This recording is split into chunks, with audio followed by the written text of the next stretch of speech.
This is Josh Hunter with TransWorld Business.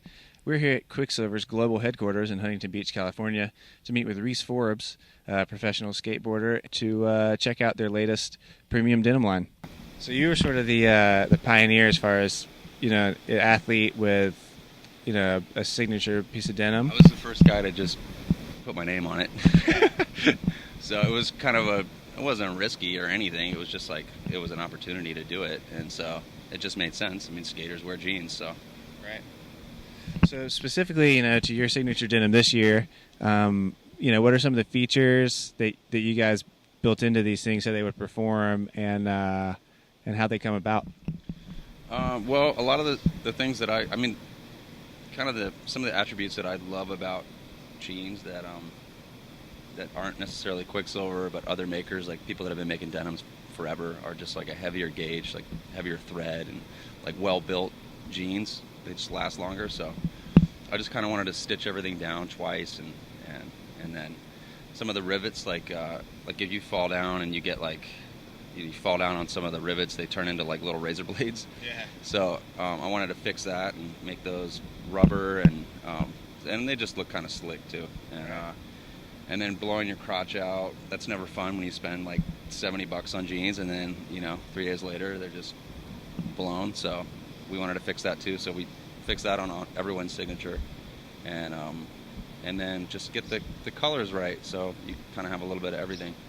So his looks kind of like Alex his looks salvaged, and then there's just like a black pair, and his are like more muted black, and then these are just kind of like, these have become their own entity and just staple within the line itself, like Quiksilver's bigger line. So right. Yep. Product people in the past have told me if you turn something inside out and check it out, then that's where you can really tell the difference. And I've looked at these things, inside out, and everything from like this back area has like some super stretchy material built in, and the denim itself is different denim. How long did it take you guys to get all this dialed in? I think I think it started with the introduction of Coolmax into the jeans, because that's really where people could tell the difference between Quiksilver denim and then someone else's denim. So it's like these things, like you just said, they feel like sweatpants when you put them on. They're even more comfortable than a lot of other jeans that you've worn. So, and I think the big difference is when you actually skate in them, and then you stop skating, you're not sitting in like a pool of sweat, right? Because it will wick off and dry up faster than anything else. So it's kind of, you get the look of denim with the benefits of wearing some other kind of fabric. So I think just the marriage of those two is what separated it.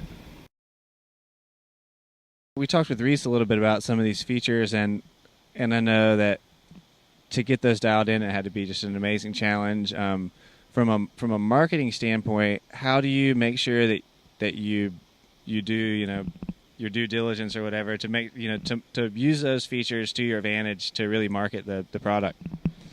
Right. Yeah. What we're doing is calling out the features in the ads.